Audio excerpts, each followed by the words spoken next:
چارہ گرے شوق کوئی ایسی دوا دے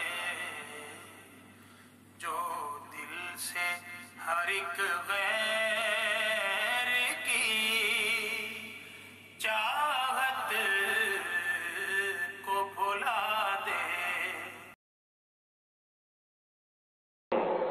مدینے میں یہ حال تھا کہ سارے لوگ اللہ کے نبی علیہ السلام کی دید و زیارت کے لیے مشتاق ہیں، بے چین ہیں، لیکن اس زمانے میں موبائل فون نہیں تھا اور ادھر سے ادھر خبر کے پہنچانے کے ایسے وسائط و ذرائع موجود نہیں تھے کہ پل پل کی خبر پہنچ جائے۔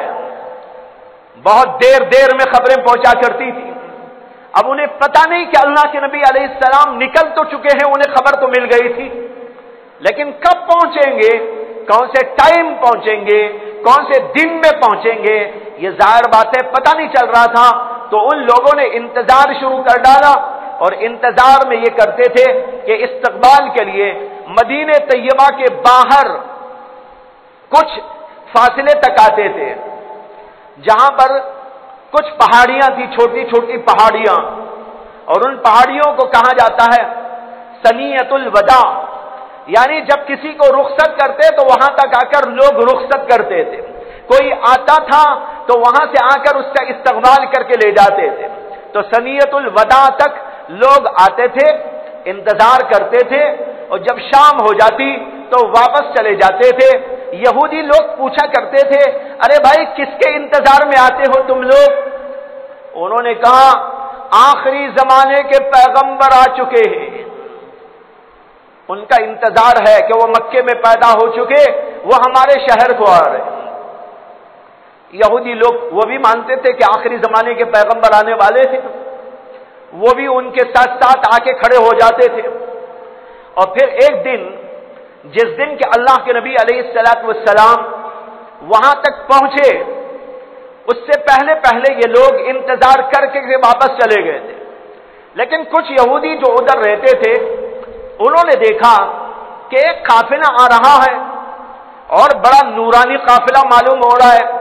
انہوں نے سوچا اور سمجھا شاید انہی کا انتظار کرتے تھے یہ لوگ، اس لیے یہودیوں نے پکار کر کہا، ارے انصاریوں، جن کا تم انتظار کرتے تھے وہ تو آ گئے، آ جاؤ آ جاؤ۔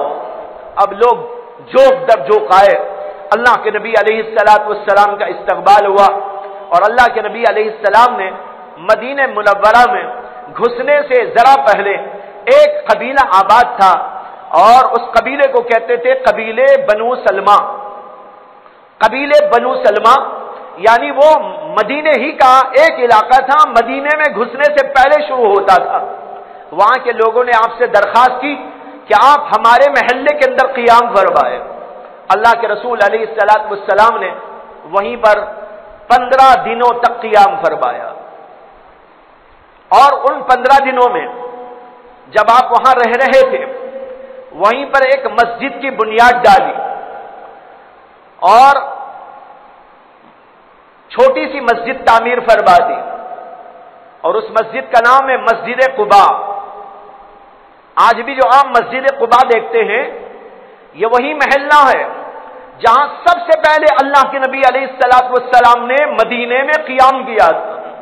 اس زمانے میں وہ مدینے کے اندر نہیں تھا، مدینے کے باہر تھا، وہاں قیام تھا 15 دن، اور وہیں رہتے رہتے اللہ کے نبی علیہ السلام نے مسجد کی بنیاد ڈالی اور مسجد تعمیر کی، چھوٹی موٹی سی چھپر کی مسجد۔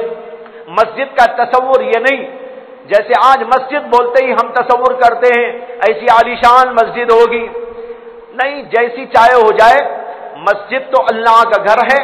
جس جگہ کو اللہ کے لیے مخصوص کر دیا جائے، اللہ کی عبادت کے لیے مخصوص کر دیا جائے، چاہے اس کے اوپر کچھ نہ ہو، چاہے اس کے اوپر چھپر ہی کیوں نہ ہو، چاہے اس کے اوپر ٹین کا شیڈ ہی کیوں نہ ڈال دے، وہ اللہ کی مسجد ہے۔ یہ مسجد وہ ہے جس کے بارے میں قرآن کریم نے فرمایا لَمَسْجِدٌ أُسِّسَ عَلَى التَّقْوَى مِنْ أَوَّلِ يَوْمٍ أَحَقُّ أَن تَقُومَ فِيهِ۔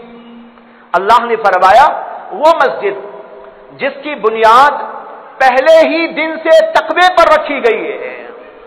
یہ مسجد زیادہ حقدار ہے کہ اے محمد صلی اللہ علیہ وسلم آپ اس کے اندر نماز پڑھا کریں.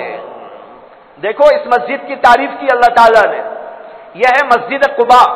اس کا ذکر قرآن میں بھی اللہ تعالیٰ نے کیا ہے. یہ سب سے پہلے مسجد بنائی گئی تھی. اس مسجد میں ثواب بھی بتایا گیا ہے. اللہ کے نبی صلی اللہ علیہ وسلم نے فرمایا جو وہاں پر جاتا ہے اور 2 رکعت نماز پڑھتا ہے اسے 1 عمرے کا ثواب ملتا ہے. اسی لیے آج بھی حاجی لوگ یا عمرہ کرنے کے لیے جو لوگ جاتے ہیں وہ مدینہ طیبہ میں مسجد قباء کو بھی جاتے ہیں, وہاں پر نماز پڑھتے ہیں اور آتے ہیں, اس لیے کہ اس کا بڑا ثواب بتایا گیا ہے. بہرحال اس کے بعد اللہ کے نبی علیہ الصلوۃ والسلام نے مدینے کے اندر جانے کا ارادہ فرمایا تو آپ نے اپنے ننیالی رشتہ داروں کو, یا آپ کے ذہن میں ہونا چاہیے کہ اللہ کے نبی علیہ الصلوۃ والسلام کی والدہ وہ مدینے کی رہنے والی تھی, اس لیے آپ کے ننیالی رشتہ دار سب مدینہ طیبہ کے ہیں. تو وہاں اللہ کے نبی نے پیغام بھیجا کہ وہ لوگ آ جائیں. چنانچہ پورے خاندانی لوگ وہاں پر جمع ہو گئے اور وہ سب کے سب ہتھیارات سے لیس تھے. جیسے کوئی باڈی گارڈز ہوتے ہیں, سیکورٹی فورسز ہوتی ہیں, اس طرح وہ اپنے آپ کو لیس کیے ہوئے تھے. وہ سب کے سب آ گئے. اللہ کے نبی علیہ الصلوۃ والسلام اپنی اونٹنی پہ سوار ہو گئے اور اونٹنی پہ سوار ہو کر اور لوگ بھی سوار ہو کر وہاں سے نکلے. تو عجیب منظر یہ تھا کہ اللہ کے نبی کے 4 طرف یہ لوگ فورسز ایسے جیسے کہ کوئی فورسز کسی کو پناہ دینے کے لیے ہوتے ہیں, اس طریقے پر اللہ کے نبی کو بیچ میں لیے ہوئے چاروں طرف سے اس طریقے پر آپ کا گھیراؤ کرتے ہوئے مدینہ طیبہ کے اندر داخلہ ہو رہا تھا. آپ جب مدینہ طیبہ میں داخل ہوئے, ہر آدمی کی خواہش تھی کہ آپ میرے گھر آ جائیں, میرے مہمان ہو جائیں. بڑے بڑے لوگ وہاں موجود تھے اور بڑے بڑے مالدار لوگ بھی موجود تھے. انصاریوں کے اندر بڑے مالدار قسم کے لوگ بھی گزرے ہیں. ان لوگوں کی چاہت تھی اللہ کے نبی ہمارے گھر میں آ جائیں, ہمارا گھر بہت بڑا ہے, ہمارا گھر بڑا عظیم الشان ہے, ہمارے گھر میں بڑی سہولتیں ہیں. ہر آدمی کی خواہش تھی, پیشکش کی جا رہی تھی, اے اللہ کے نبی آپ میرے گھر آ جائیں. لیکن آپ نے کہا کہ مجھے کہاں ٹھہرنا ہے,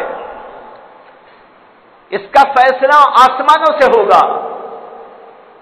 میں اپنی طرف سے کوئی فیصلہ نہیں کر سکتا, میں اللہ کے حکم کے انتظار میں ہوں. اس لیے مجھ کو چھوڑ دو اور میری اونٹنی کو بھی چھوڑ دو. جہاں یہ اونٹنی جائے گی, بیٹھ جائے گی, سمجھا جائے گا کہ وہاں مجھ کو اترنے اور رہنے کا حکم دیا گیا. اب سارے لوگ دیکھ رہے تھے اللہ کے نبی جا رہے ہیں اور سارے لوگ اللہ کے نبی کے ساتھ چل رہے. کہاں بیٹھے گی اونٹنی پتہ نہیں. چلتے چلتے چلتے چلتے وہ حضرت ابو ایوب انصاری رضی اللہ عنہ کے مکان کے پاس میں جا کے بیٹھ گئے. ایوب انصاری کا مکان وہاں تھا جہاں آج مسجد نبوی ہے. مسجد نبوی کے بالکل بازو وہیں ان کا مکان تھا. وہاں پر جا کر اونٹنی بیٹھ گئی.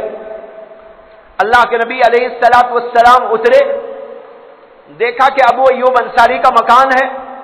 ابو ایوب انصاری نے کہا یا رسول اللہ یہ مکان میرا ہے, اونٹنی یہاں بیٹھی ہے, لہذا آپ میرے مکان پہ تشریف لائیے. اللہ کے نبی علیہ السلام حضرت ابو ایوب انصاری کے مکان میں تشریف لے گئے. ابو ایوب انصاری کے مکان کے 2 حصے تھے, ایک حصہ نیچے کا, ایک حصہ بالائی اوپر والا. 2 حصوں میں ان کا مکان تھا. اوپر کا جو حصہ تھا وہ حصہ انہوں نے اللہ کے نبی علیہ الصلوۃ والسلام کے لیے مخصوص کر دیا تھا کہ اگر آپ تشریف لائیں تو یہاں پر رہے. لیکن اللہ کے نبی صلی اللہ علیہ وسلم نے چاہا کہ مجھے اوپر نہیں نیچے رہنا ہے. کیوں؟ آپ نے یہ چاہا کہ اگر اوپر رہوں گا تو ان کا گھر پہلے آئے گا, یہاں سے لوگ مجھے ملنے اوپر آئیں گے, نیچے والوں کو تکلیف گزرے گی. یہاں پر عورتیں بھی ہوں گی, یہاں پر بچے بھی ہوں گے, کبھی وہ کھا رہے ہوں گے, کبھی پی رہے ہوں گے, کبھی سو رہے ہوں گے, کبھی اور بھی ضرورتیں ہوں گی. یہاں سے لوگ میرے طرف اوپر ملنے کے لیے آتے وہ جاتے رہیں گے, گھر والوں کو بڑی تکلیف ہوگی. آپ نے کہا نہیں, مجھے اوپر نہیں نیچے رہنے دو, اس لیے تم لوگ اوپر ہو جاؤ. لیکن اس زمانے میں اوپر نیچے کے جو مکانات ہوتے تھے وہ ایسے نہیں جیسے کہ آج کل کے مکانات ہوتے ہیں, بلکہ اوپر تختے ڈال دیے جاتے تھے. تختوں سے, جیسے ہم نے بھی دیکھا ہے بہت ساری جگہ, آج کل بھی آپ کو کہیں کہیں مل جائیں گے کہ اوپر کا حصہ جو ہے وہ تختوں کا بنا ہوا ہے. تو تختوں کا بنا ہوا تھا اوپر والا حصہ. اللہ کے نبی علیہ السلام نے فرمایا تم لوگ اوپر رہو, ہم لوگ نیچے رہ جائیں گے. حضرت ابو ایوب انصاری کی خواہش یہ تھی کہ اللہ کے نبی اوپر رہے. کیوں؟ تاکہ اللہ کے نبی کو سہولت ہو, اللہ کے نبی علیہ السلام کو کوئی ڈسٹرب نہ کرے, اللہ کے نبی کی خدمت میں لوگ بار بار آ کر پریشان نہ کریں. اور دوسری بات انہوں نے یہ بھی سوچی کہ اگر ہم اوپر رہیں گے, ہمارے بچے بھی رہیں گے, اور اوپر ہے تختے رکھے ہوئے, اگر وہاں پانی پڑ گیا تو نیچے پانی آ جاتا ہے. اگر اللہ کے نبی نیچے ہو اور وہ پانی اوپر سے گرے اور اللہ کے نبی پر پڑے, یہ بات تو اچھی نہیں ہوگی. لیکن اللہ کے نبی نے کہا نہیں, مجھے تو نیچے رہے گا.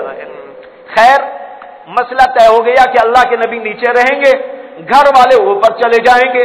چنانچہ اس کے بعد بالکل ایسے ہی واقعہ پیش آیا کہ وہاں اوپر کام کر رہی تھی عورتیں, اور جو ہے کام کرتے کرتے پانی گر گیا لوٹے سے, اور وہ پورا پانی نیچے کی طرف جانے لگا. فوراً انہوں نے کمبل لا کے ڈال دی اور پورے کمبل کے اندر پانی کو جذب کر لیا تاکہ اللہ کے نبی علیہ السلام کو تکلیف نہ ہو. بہرحال اللہ کے نبی علیہ السلام کا قیام ان کے مکان میں ہوا, اور لوگ جوک در جوک آنے لگے, اور اللہ کے نبی علیہ السلام سے ملاقاتوں کا سلسلہ جاری ہوا, اور لوگ استفادہ کرنے لگے. لیکن جب اللہ کے نبی بیٹھے ہوئے تھے تو ایک طرف صدیق اکبر بیٹھے تھے, اور ایک طرف اللہ کے نبی علیہ السلام بیٹھے ہوئے تھے, اور بالکل سب جیسے معمولی بیٹھتے ہیں ویسے ہی بیٹھے تھے. اللہ کے نبی علیہ السلام کے لیے کوئی الگ سے قالین یا الگ سے ان کے لیے کوئی جگہ بنائی ہوئی نہیں تھی. لوگ آتے تھے دیکھتے تھے تو ابو بکر کو سمجھ جاتے تھے کہ یہ ہوں گے شاید حضور اقدس صلی اللہ علیہ وسلم, ان سے ہی ملاقات کرنے لگتے تھے. وجہ یہ تھی کہ اللہ کے نبی علیہ السلام سے بھی ذرا عمر میں بڑے لگتے تھے ابو بکر صدیق, اس لیے لوگوں کا خیال یہ ہوتا تھا کہ شاید یہ ہوں گے حضور, اس لیے ملاقات کے لیے ادھر ہی جاتے تھے. جو بھی آ رہا ہے ملاقات ان سے کر رہا, حضور سے کوئی ملاقات نہیں کر رہا ہے. لیکن ابو بکر صدیق نے بھی خاموشی اختیار کر لی. کہتے ہیں خاموشی اس لیے اختیار کر لی کہ ہاتھ بڑا بڑا کر مسافہ کرنے میں حضور کو تکلیف ہوگی, وہ تکلیف میں ہی برداشت کر لوں, حضور آرام ہی کرتے رہے. کہتے ہیں اس وقت تک حضور کو آرام کرنے دیا اور لوگوں کو نہیں بتایا کہ بھائی حضور یہ ہے میں نہیں ہوں. لیکن اس کے بعد غلط فہمی کا ازالہ بھی چاہیے تھا, اس لیے جب حضور بیٹھے ہوئے تھے تو کچھ دیر کے بعد دھوپ کی شعائیں حضور کے چہرے انور پہ پڑنے لگی. تو حضرت ابو بکر صدیق فوراً اٹھ کے کھڑے ہو گئے, اور کھڑے ہو کر انہوں نے حضور کو سایہ دینا شروع کر دیا, یعنی کپڑا پکڑ کے کھڑے ہو گئے. تب لوگوں کو معلوم ہوا کہ بھئی حضور تو یہ ہیں ابو بکر صدیق ہی ہے. تب تک لوگوں کو یہ غلط فہمی رہی. بہرحال یہ قصہ بھی ہوا. اس طریقے پر اللہ کے نبی علیہ السلام ابو ایوب انصاری کے مکان میں فروکش ہوئے, اور جب تک کہ اللہ کے نبی علیہ السلام نے دوسرا اپنا کوئی انتظام نہیں فرمایا اس وقت تک انہی کے مکان میں رہے. لیکن یہاں پر ایک عجیب و غریب روایت ہے, اس کو آپ کو سنا دینا بہت ہی مناسب ہے. وہ یہ ہے کہ یہ مکان جو ابو ایوب انصاری رہا کرتے تھے, یہ مکان دراصل بنایا تھا ایک بادشاہ نے جس کو تبا کہا جاتا ہے. تبا ایک بادشاہ گزرا ہے. یہ بادشاہ حضرت سیدنا ابراہیم خلیل اللہ علیہ السلام کے زمانے کا ہے. ابراہیم خلیل اللہ علیہ السلام کے زمانے کا بادشاہ, اور اس کے علم میں یہ بات تھی کہ حضور اقدس صلی اللہ علیہ وسلم جو آخری زمانے کے بادشاہ ہیں، وہ آخری زمانے کے نبی ہیں، وہ آنے والے ہیں، اس کا ایک دفعہ سفر ہوا، اپنے علاقے سے سفر کرتے کرتے کرتے وہ مدینہ طیبہ آیا۔ مدینہ طیبہ کے بارے میں اس کو معلوم ہوا تھا آخری زمانے کے پیغمبر حضرت محمد الرسول اللہ صلی اللہ علیہ وسلم اپنے آخری زمانے میں یہیں آ کے قیام کرنے والے۔ جب اس کے علم میں یہ بات آئی تو اس نے کہا کہ میں ان کے لیے ایک مکان بنانا چاہتا ہوں۔ اس نے آرڈر دیا کہ ایک مکان بناؤ، نیچے اوپر 2 حصوں پر مشتمل، اور پھر اس کے بعد ایک تحریر لکھی۔ تحریر لکھ کر اس میں کسی کو بسایا اور کہا تم اس مکان کو سنبھال کے رکھنا، اور میری یہ دستاویز یہ لکھ کے دے رہا ہوں کہ یہ محمد صلی اللہ علیہ وسلم کے لیے میں نے بنایا ہے، اور میری یہ وصیت تم قبول کرو اور اس کے اندر رہو، اور تمہارے بعد تمہاری نسل کو دو، تمہارے بعد ان کے بیٹے کو دو، ان کے بعد ان کے بیٹے کو دو، یہاں تک کہ تمہاری ہی نسل میں چلتے چلتے آخری میں جب محمد صلی اللہ علیہ وسلم آئے ان کو یہ دے دینا، ان کا یہ مکان ہوگا۔ کہتے ہیں کہ ابو ایوب انصاری اسی خاندان کے آدمی تھے، اسی خاندان سے ان کی نسبت تھی، اس آدمی کو انہوں نے دیا تھا، اسی کی نسل میں چلتے چلتے چلتے ابو ایوب انصاری آئے۔ ابو ایوب انصاری کے پاس وہ دستاویز موجود تھی جو تبا بادشاہ نے لکھی تھی، وہ حضور کو انہوں نے پیش کی اور کہا حضور یہ میرا مکان نہیں، یہ آپ ہی کا مکان ہے، ہمارے خاندان والوں نے سامان سنبھال کر آپ تک پہنچا دیا ہے، یہ لیجئے اپنا۔ یہ کہہ کر حضور اقدس صلی اللہ علیہ وسلم کو انہوں نے پیش کر دیا۔ یہ ہے ہجرت کا واقعہ، تفصیل کے ساتھ 3 جمعہ میں آپ کو سنا دیا گیا۔ اس واقعے میں جگہ جگہ عبرت کی چیزیں موجود ہیں۔ آپ کے ذہن میں یہ بات ہو کہ یہ ہجرت کا واقعہ وہ واقعہ ہے جس کے اندر بڑی قربانیاں آپ کو نظر آتی ہیں، جیسے کہ آپ نے تفصیل کے ساتھ میں سنا۔ اسی وجہ سے ہماری تاریخ جو ابتدا کی جاتی ہے وہ ہجرت کے واقعے سے اس کو پیش کیا جاتا ہے، اس لیے کہ ہجرت کے واقعے سے اس کو پیش کرنے سے ہمیں یہ واقعہ یاد آئے گا اللہ کے نبی کے ساتھ کیا معاملہ ہوا تھا، مکے میں کیا واقعات پیش آئے تھے، اللہ کے نبی ہجرت کیوں کیے تھے، کیا قربانیاں دی گئی تھی، کس طرح مکانوں کو، دکانوں کو، خاندانوں کو، سب کو خیرباد کیا گیا تھا، صحابہ یہاں پر آ کر کیسے رہے تھے، کس قدر فقر میں، فاقے میں، تنگی میں، مصیبت میں، اور پھر یہاں سے عروج ہوا اسلام کا عروج۔ یہ ساری داستان اور یہ سارے کے سارے واقعات و حالات ہمارے ذہن میں تازہ ہو جائے، اس لیے جب ہم تاریخ اپنی لکھتے ہیں ہجری تاریخ لکھتے ہیں، کوئی اور تاریخ نہیں لکھتے۔ حضرت عمر کے زمانے میں جب یہ مسئلہ پیش آیا تھا کہ اسلام کی تاریخ کی ابتدا کب سے کرنا چاہیے اور کون سے واقعے سے، کسی نے کہا حضور کی پیدائش کے واقعے سے رکھ دیں گے، کسی نے کہا نہیں حضور کی نبوت کے واقعے سے رکھ دیں گے، کسی نے کہا نہیں حضور کی شادی کے واقعے سے رکھ دیں گے، مختلف قسم کی رائے تھی۔ حضرت عمر نے کہا نہیں، ہجرت کے واقعے کو اصل منائیں گے، اس لیے کہ ہجرت کے واقعے کے اندر بڑی ہمارے لیے عبرت ہے۔ جب بھی مسلمان ہجرت کی تاریخ کو لکھے گا اسے ہجرت کا واقعہ یاد آئے گا اور اپنے آپ کو سنبھالے گا۔ اللہ تبارک و تعالی ہمیں اور آپ کو ان سارے واقعات سے عبرت لینے اور اپنی زندگیوں کو بنانے کی توفیق عطا فرمائے۔ وآخر دعوانا الحمدللہ رب العالمین۔